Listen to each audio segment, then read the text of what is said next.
കർത്താവും രക്ഷിതാവുമായ യേശു ക്രിസ്തുവിൻ എന്ന തുല്യനാമത്തിൽ വീണ്ടും ദൈവവചനം കേട്ടുകൊണ്ടിരിക്കുന്ന ദൈവദാസീദാസന്മാർ, വിശുദ്ധന്മാർ എല്ലാവർക്കും വന്ദനം.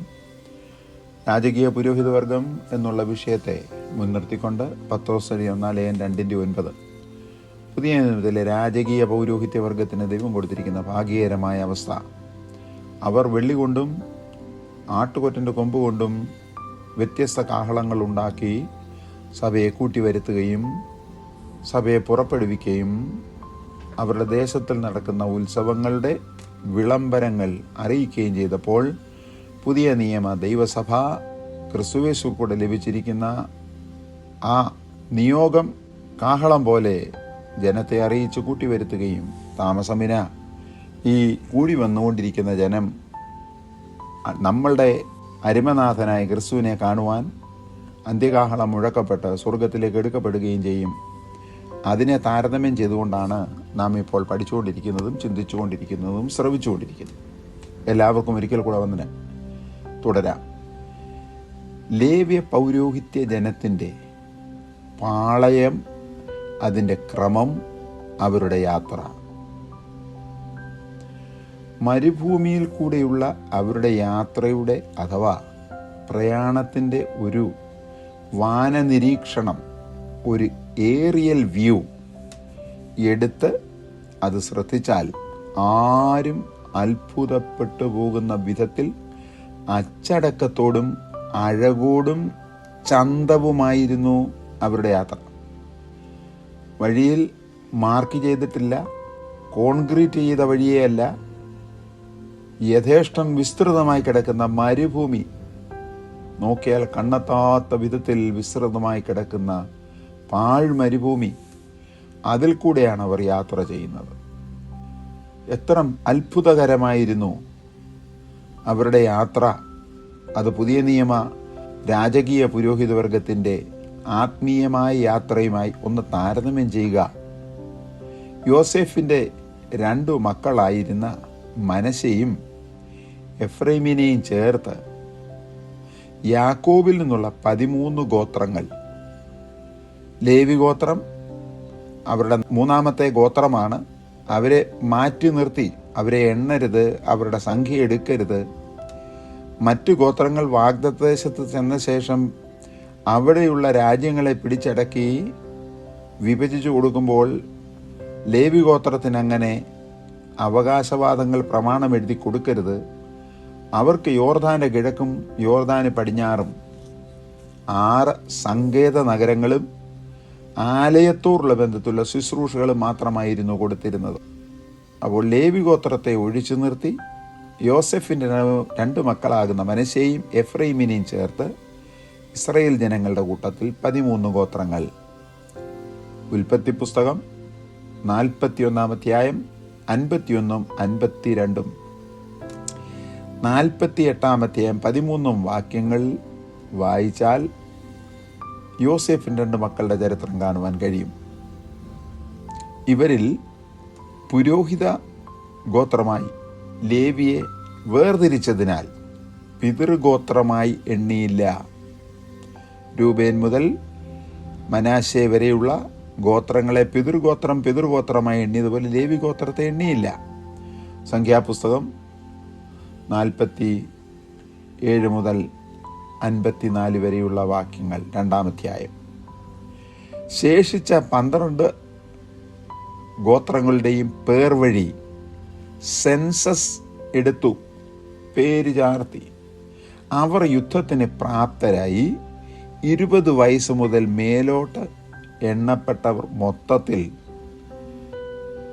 6,3550 പുരുഷന്മാരായിരുന്നു. സംഖ്യാപുസ്തകം 1-ാം അധ്യായം 44 മുതൽ 46 വരെയുള്ള വാക്യങ്ങൾ പഠിച്ചാൽ അത് ഗ്രഹിക്കുവാൻ കഴിയും. ഈ 12 ഗോത്രങ്ങളെ 3 ഗോത്രങ്ങൾ ആയി 4 ഗണങ്ങളായും ഓരോ ഗണത്തിനും ഓരോ ഗോത്രത്തെ നേതൃഗോത്രമായും ദൈവം വേർതിരിച്ചു. ഓരോ നേതൃഗോത്രത്തിനും ഓരോ കൊടിയും, ഓരോ കൊടിക്കും ഓരോ അടയാളവും ദൈവം നൽകി. അതുമാത്രവുമല്ല, ഓരോ ഗണത്തിനും അടയാളമായി നൽകിയ കൊടി പിടിച്ചുകൊണ്ട് ഓരോ ഗോത്രത്തിൻ്റെയും മുൻപിൽ നിന്ന് നയിക്കേണ്ടതിന് ഒരു പ്രഭുവിനെയും, പ്രഭു എന്ന് മലയാളത്തിൽ എഴുതിയിരിക്കുന്നുവെങ്കിൽ ഇംഗ്ലീഷിൽ ക്യാപ്റ്റൻ എന്നാണ് എഴുതിയിരിക്കുന്നത്, അഥവാ നായകനെയും നിയമിച്ചു. എത്ര ക്രമീകൃതമായ പാളയ യാത്രയായിരുന്നു അവർക്ക് ദൈവം കൽപ്പിച്ചു കൊടുത്തത്. അതിൽ ഗണം തെറ്റിയില്ല, നായകന്മാർ തെറ്റിച്ചില്ല, കൊടി തെറ്റായി പിടിച്ചില്ല. ഇതുകൊണ്ടാണ് പറഞ്ഞത് ഇതിൻ്റെ ഒരു ഏരിയൽ വ്യൂ ആകാശത്ത് നിന്നെടുത്താൽ അണിയണിയണിയായി പുറപ്പെട്ടു പോകുന്നത് കാണാം. ആ പുരുഷന്മാർ മാത്രമല്ല, സ്ത്രീകളും ശിശുക്കളും വയോധികരും.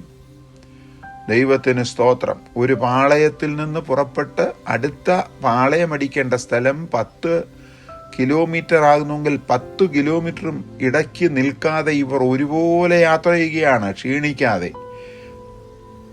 വരി തെറ്റാതെ, നിയമം ലംഘിക്കാതെ. അതുകൊണ്ടാണ് ഇതിൻ്റെ ഭംഗി ഒന്ന് വിവരിക്കണം എന്ന് ചിന്തിച്ചത്. ഇപ്രകാരം നിയമിക്കപ്പെട്ട നായകൻ ലഭിച്ചിരിക്കുന്ന കൊടിയും പിടിച്ച് ദൈവം വിരിച്ചിരിക്കുന്ന മേഘത്തിൻ്റെ നിഴലിൽ യാത്ര ചെയ്യുന്നതിൻ്റെ കാഴ്ച ആകാശത്തു നിന്ന് എടുക്കണം. അപ്പോൾ മാത്രമേ ഈ ജനസഞ്ചയത്തിൻ്റെ അനുസരണം, ക്രമം, അച്ചടക്കം, ഭംഗി ആദിയായവ ഗ്രഹിപ്പാൻ കഴിയുകയുള്ളൂ. അതായത് ഈ ക്രമീകൃതമായ ജീവിത യാത്രാശൈലി ഒരു ദിവസമല്ല വാത്സല്യ ദൈവദാസീദാസന്മാരെ, പിന്നെയോ അവരുടെ മരുഭൂമിവാസത്തിൻ്റെ ദീർഘമായ 40 സംവത്സരങ്ങളിലും മടുത്തുപോകാതെ, ലംഘിക്കാതെ അവർ അത് തുടരുകയും വാഗ്ദത്ത ദേശത്ത് എത്തിയ ശേഷം ന്യായാധിപന്മാരുടെ കാലത്തും അത് തുടർന്നു. അതേ ക്രമം, ഓർഡർ തുടർന്നു എന്നുള്ളതിൻ്റെ തെളിവ് വേദപുസ്തകത്തിൽ എഴുതിയിട്ടുള്ളത് കാണുക. യോശുവയുടെ മരണശേഷം ഇസ്രായേൽ മക്കൾ, ഞങ്ങളിൽ ആരാകുന്നു കനാന്യരോട് യുദ്ധം ചെയ്യുവാൻ ആദ്യം പുറപ്പെടേണ്ടത് എന്ന് യഹോവയോട് ചോദിച്ചു. മരുഭൂമിയിലും അവർ അമാലേക്യരോടും മറ്റും യുദ്ധം ചെയ്തുണ്ടല്ലോ.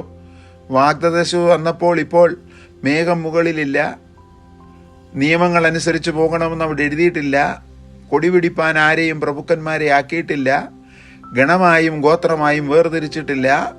ഇഷ്ടമുള്ളവൻ വാളെടുക്കുന്നവനൊക്കെ വെളിച്ചപ്പാടെന്ന് പറയുന്നത് പോലെ ഞങ്ങളങ്ങ് പോയി യുദ്ധം ചെയ്തു കൊള്ളാം എന്ന് ആരും ചിന്തിക്കില്ല. ആരെയാകുന്നു അയക്കേണ്ടതെന്ന് യഹോവയോട് ചോദിച്ചു. അപ്പോൾ യഹോവ, യഹൂദാഗോത്രം പുറപ്പെടട്ടെ, ഞാൻ ദേശം അവരുടെ കയ്യിൽ ഏൽപ്പിച്ചിരിക്കുന്നു എന്ന് അരുളിച്ചു. 4ാമത്തെ ഗോത്രമാണ് യഹൂദാഗോത്രം. നിയമമനുസരിച്ച് ആദിജാതന്മാർക്ക് പ്രാധാന്യ സ്ഥാനം കൊടുക്കേണ്ടത്. രൂബേൻ ഗോത്രം ചാടി പുറപ്പെട്ടില്ല, ശിമയോൻ ഗോത്രം ചാടിയില്ല.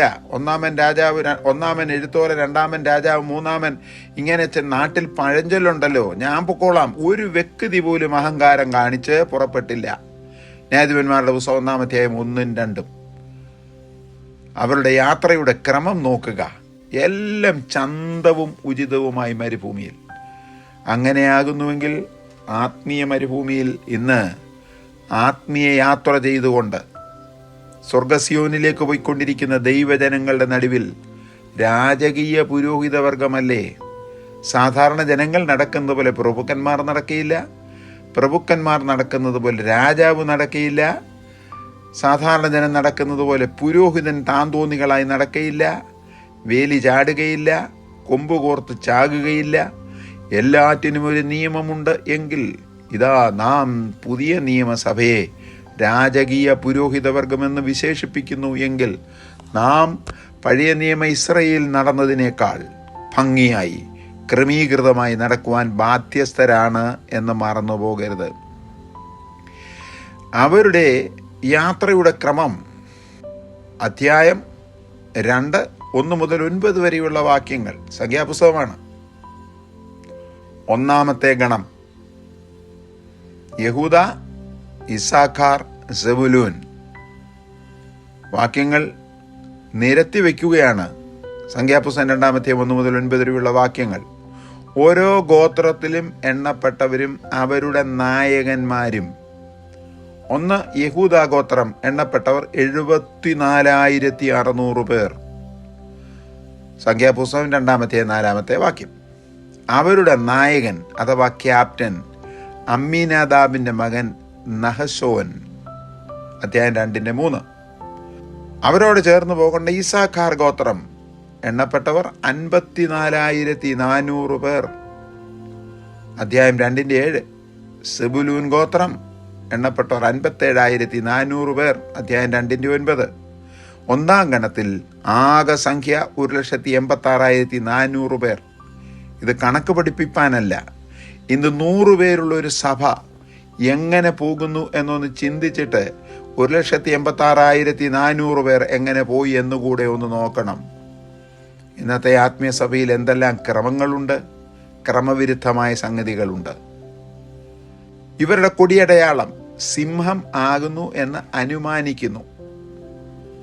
എസ്കേൽ 1:10. കൊടി പിടിക്കുന്നത് യഹൂദ ഗോത്രത്തിൽ നിന്നും മല്ലന്മാർക്ക് തുല്യമായ ശക്തിയുള്ള ശക്തന്മാരല്ല, നിയുക്തനാക്കപ്പെട്ട വ്യക്തിയാണ് കൊടി പിടിക്കുന്നത്. നഹശോൻ, അതിൻ്റെ അർത്ഥം എൻചാൻഡർ എന്നാണ്. മൂലഭാഷയിൽ അതിൻ്റെ അർത്ഥം ഒരു വിഷയത്തിനു വേണ്ടി ജാഗരിക്കുന്നവൻ, അതിനായി ആകർഷിക്കുന്നവൻ, അതിനായി ജനത്തെ വശീകരിക്കുന്നവൻ. ഒന്നാമത്തേത് യഹൂദയുടെ നേതൃത്വത്തിൽ ഉള്ളത്. 2-ാമത്തെ ഗണം നോക്കുക. 3 ഗോത്രങ്ങൾ അവിടെ. 2-ാം അധ്യായം 10 മുതൽ 16 വരെയുള്ള വാക്യങ്ങൾ. ആരൊക്കെയാണ്? മൂത്തച്ചാച്ചനാകുന്ന രൂബേൻ, അടുത്ത ഗോത്രം ശിമിയോൻ, 3-ാമത്തേത് ഗാദ്. രൂബേനിൽ എണ്ണപ്പെട്ടവർ 46,500 പേർ. അവരുടെ നായകൻ അഥവാ പ്രഭു ശെംദേയൂവിന്റെ മകൻ എലീസൂർ. ശിമിയോൻ ഗോത്രത്തിൽ എണ്ണപ്പെട്ടവർ 45,600 പേർ. അവരുടെ നായകൻ അഥവാ ക്യാപ്റ്റൻ സുരീശദായിയുടെ മകൻ ശെലൂമിയേൽ. അടുത്തത് ഗാദ്. എണ്ണപ്പെട്ടവർ 45,150 പേർ. കൊടി പിടിക്കുന്നത് രൂബേൻ ഗോത്രത്തിൽ നിന്നുള്ള എലീസൂർ. പേരിൻ്റെ അർത്ഥം എൻ്റെ ദൈവം പാറയാണ്. എലീസൂർ പാറയാണ്. ഗാദ് ഗോത്രത്തിൻ്റെ നായകൻ യെരൂവേലിൻ്റെ മക്കൾ എലിയാസാഫ്. ഇവരുടെ കൊടിയടയാളം നിഗമനമാണ്, അനുമാനമാണ്. കാളയുടെ മുഖം. യെഹെസ്കേൽ പ്രവചനം 1:10, വെളിപ്പാട് 4:7. 3-ാമത്തെ ഗണം 2-ാം അധ്യായം 18 മുതൽ 24 വരെയുള്ള വാക്യങ്ങൾ. ആദ്യം നിൽക്കുന്നത് എഫ്രയീം, യോസേപ്പിന്റെ മകനാണ്. അതിനോട് ചേർന്ന് മനശ്ശെ, യോസേപ്പിന്റെ 2-ാമത്തെ മകനാണ്. 3-ാമത്തേത് യോസേപ്പിന്റെ അനുജൻ ബെന്യാമീൻ. എഫ്രൈമിൽ എണ്ണപ്പെട്ടവർ 40,500 പേർ. അവരുടെ നായകൻ അഥവാ അവരുടെ ക്യാപ്റ്റൻ അമ്മീഹൂദിന്റെ മകൻ എലീശമ. മനശ്ശെ ഗോത്രത്തിൽ എണ്ണപ്പെട്ടവർ 32,200 പേർ. അവരുടെ നായകൻ പെദാസൂരിന്റെ മകൻ ഗമലിയേൽ. ബെന്യാമീൻ ഗോത്രത്തിൽ എണ്ണപ്പെട്ടവർ 35,400 പേർ. അവരുടെ നായകൻ അഥവാ ക്യാപ്റ്റൻ ഗിദെയോനിയുടെ മകൻ അബീദാൻ. ഇവരുടെ കൊടി പിടിക്കുന്നത് അമ്മീഹൂദിന്റെ മകൻ എലീശാമ. അവരുടെ കൊടിയടയാളം അനുമാനമാണ്, മനുഷ്യമുഖം.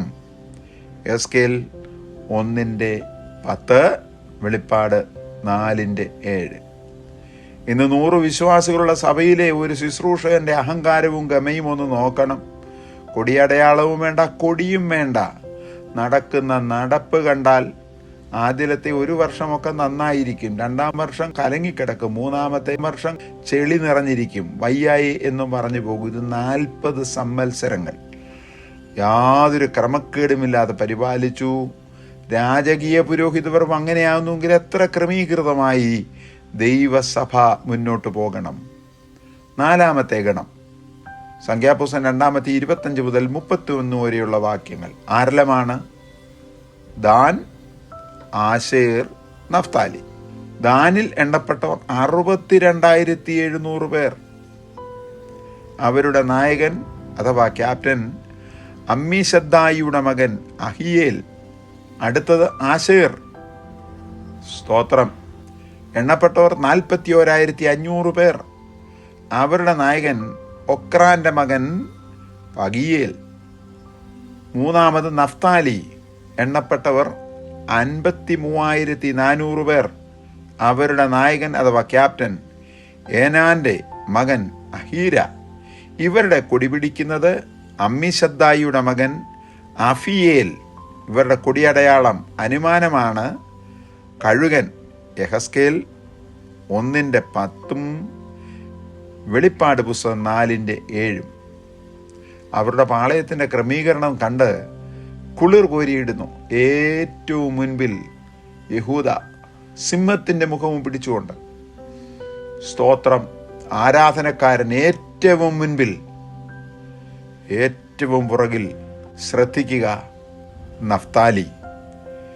സംഖ്യാപുസ്തകം നഫ്താലിയെക്കുറിച്ച് പല കാര്യങ്ങൾ പറഞ്ഞിട്ടുണ്ടെങ്കിലും ന്യായാധിപന്മാരുടെ പുസ്തകം 5-18 വാക്യത്തിൽ അവനെക്കുറിച്ച് എഴുതിയിരിക്കുന്നത് നഫ്താലി പോർക്കളമേട്ടിൽ തന്നെയാണ്. മുൻപിൽ നിന്ന് വരുവാൻ സാധ്യതയുള്ള ശത്രുക്കളെ തോൽപ്പിക്കുവാൻ ആരാധനക്കാരെ യഹൂദന്മാരും യഹൂദഗോത്രവും, മുൻപിൽ നിന്ന് വരുന്ന ശത്രുക്കൾ കാണാപ്പുറത്തു വരുന്നവരെ നശിപ്പിക്കുവാൻ പ്രാണനെ ത്യജിച്ച് നിന്ന് യുദ്ധം ചെയ്യുന്ന നഫ്താലിയും. എണ്ണപ്പെട്ടവർ എത്ര പേരാണെന്നറിയത്തില്ലേ? നഫ്താലിയിൽ നിന്ന് എണ്ണപ്പെട്ടവർ 53,400 പേർ. പക്ഷേ 4-ാമത്തെ അധ്യായത്തിൽ ബാരാക്ക് 53,400 പേർ മരുഭൂമിവാസത്തിൻ്റെ ആരംഭത്തിലാണ്. വാഗ്ദത്തദേശത്ത് വരുമ്പോൾ സംഖ്യ കൂടുതലുണ്ട്. അവിടെ നിന്ന് തിരഞ്ഞെടുത്ത 5,000 പേരെ മാത്രമാണ്. ആളുകൾ എത്രയുണ്ടെന്നുള്ളതല്ല നോട്ടം, ആര് കർത്താവിന് വേണ്ടി യുദ്ധം ചെയ്യുവാൻ തയ്യാറായി നിൽക്കും എന്നുള്ളതാണ്. മുൻപിൽ ആരാധനയും പുറകിൽ പ്രാർത്ഥനയിൽ ജാഗരിക്കുകയും ചെയ്യുന്ന വ്യക്തികളുള്ള കുടുംബം, വ്യക്തികളുള്ള സഭ, ആരാധിക്കുകയും പ്രാർത്ഥിക്കുകയും ചെയ്യുന്ന കുടുംബത്തിൽ ശുശ്രൂഷകന്മാരായിരിക്കുന്നവരുണ്ടെങ്കിൽ യാത്ര സുഗമമായിരിക്കും. ആരും യുദ്ധത്തിന് വരികയില്ല. രാജകീയ പുരോഹിതവർഗത്തിലും ഇതുപോലുള്ള ഓർഡറുകൾ ഉണ്ടാകട്ടെ എന്ന് പ്രാർത്ഥിക്കുന്നു. കർത്താവെ, നന്ദിയോടുകൂടെ സ്തോത്രം. നശിച്ചുപോയ ലേവി ഗോത്രത്തിലും ഒടിക്കപ്പെട്ട യഹൂദജനത്തിൻ്റെ നടുവിലും യാത്ര ഇത്ര ക്രമീകരിക്കപ്പെട്ടതായിരുന്നു എങ്കിൽ നിലനിൽക്കുന്നു എന്നഭിമാനിക്കുന്ന ദൈവസഭയിൽ ഞങ്ങളുടെ ആത്മീയ യാത്രയും ക്രമീകരിക്കപ്പെട്ടതായി തീരുവാൻ ദൈവം ഞങ്ങൾക്ക് കൃപ, അഭിഷേകം, ഓർഡർ എന്നിവ തന്ന് നടത്തുമാറാകണം. തിരുസന്നിധിയിൽ അടിയങ്ങളെ താഴ്ത്തി സമർപ്പിച്ചുകൊണ്ട് അങ്ങയുടെ ഓമനകുമാരൻ്റെ നാമത്തിൽ താഴ്മയോടുകൂടെ പ്രാർത്ഥിക്കുന്നു, കേൾക്കുമാറാകണമേ.